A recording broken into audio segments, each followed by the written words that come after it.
Welcome to a Building Regs for Plans tutorial on creating a Building Regs specification using Building Regs for Plans website.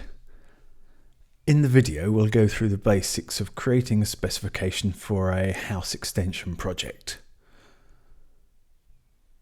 I'm already logged into my Building Regs for Plans account, and as you can see from the top right, it's a Premium Plus account.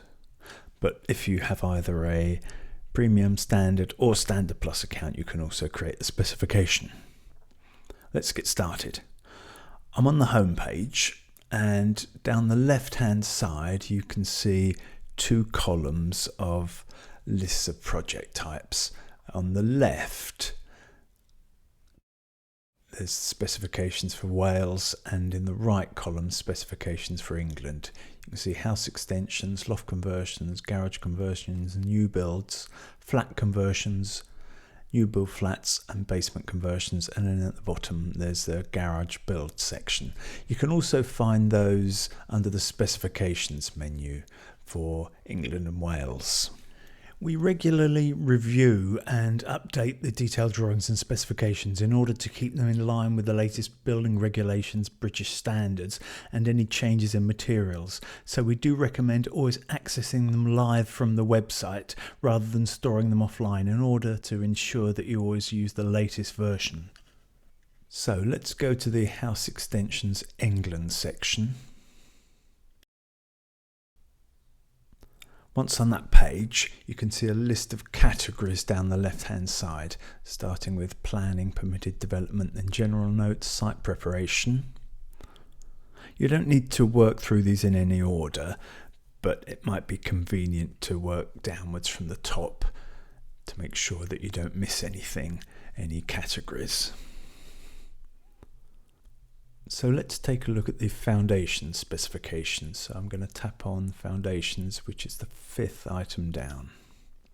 And there we have strip foundation, trench foundation, raft foundation, stepped foundation, and pipes through walls foundations.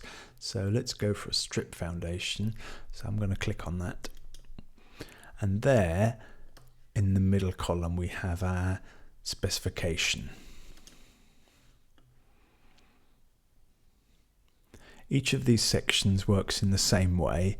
You choose the category initially on the left, and then in the center column there are subcategories, and then you choose the relevant category for your project. For example, ground floors, I might want a timber suspended floor, and then I'm offered a choice of spans and joist sizes, and then there are insulation types. Similarly for walls, let's go for external walls.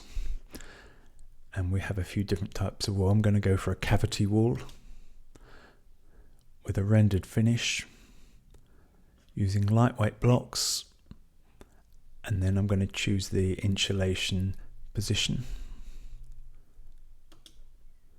and then lastly an insulation type. So I'm going to go for rock wool, and there again is my specification. Sometimes you find that the notes have a detailed drawing associated with them. Now that drawing will show in the top section in the middle column. As I'm a Premium Plus user, I can actually access that drawing now, whereas standard users will have the option to actually add it to the basket. I can actually click on the thumbnail, and that will also give a low resolution watermarked version of the drawing. So back to the specification. I need that specification for my project, so what I want to do is add that into my specifications. So what I do is I tap on the Add Note to Note List button, which then puts that into the right hand column. So let's work through adding a few more specifications. Let's go for a roof, pitched roof, a warm roof, rafter size is 47 by 150 I'm going to choose, and then I'm going to go for Celotex insulation, and again I'm going to add that into my note list. And let's pick a foundation spec, strip foundation, add that in. go to the internal work section. I'm just picking up a few at random. They're not relevant to any specific project, but for the sake of the tutorial, let's add a few more. Windows and doors. And ventilation. Okay, so I can now scroll up and down in the right hand column and I can see the specifications that I've added. Normally you would need a lot more specs for a standard project, but for the purposes of the tutorial we'll go with that for now.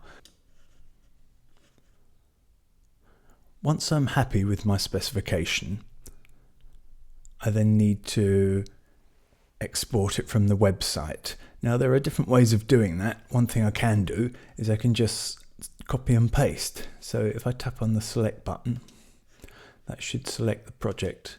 That may vary a little bit according to the browser that you're using. And then I'm going to copy, and then I'm going to open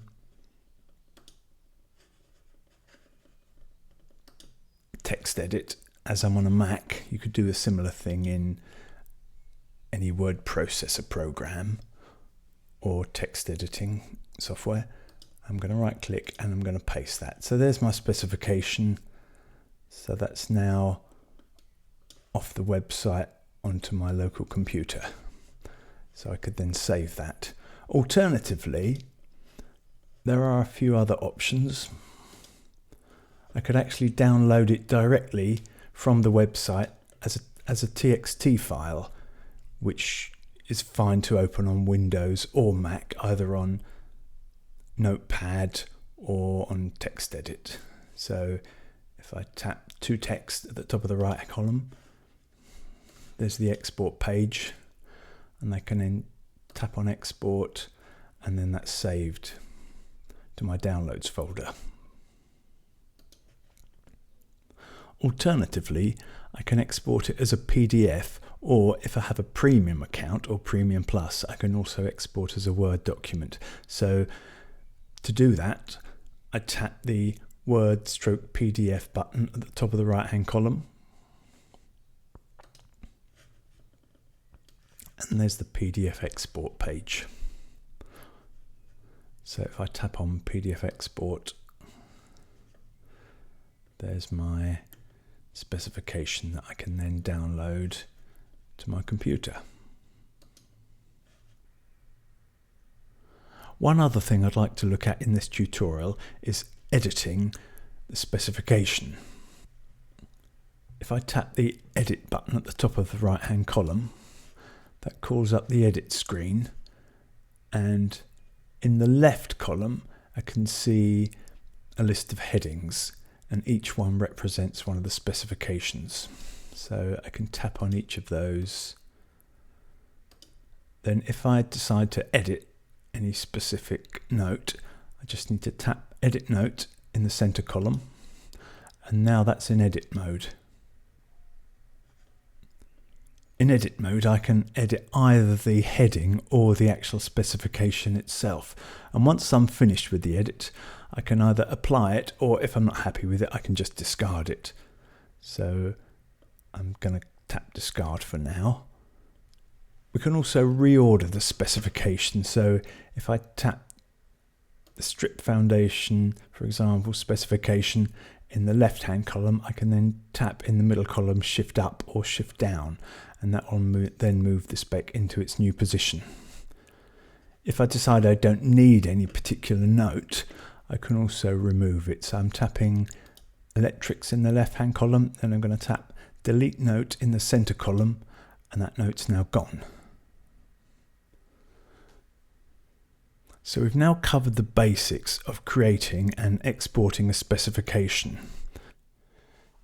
In the next video, we'll look at exporting to Word and PDF, including drawings in the export, and saving and loading specifications on the system. If you like the video, please give it a thumbs up and subscribe to our YouTube channel.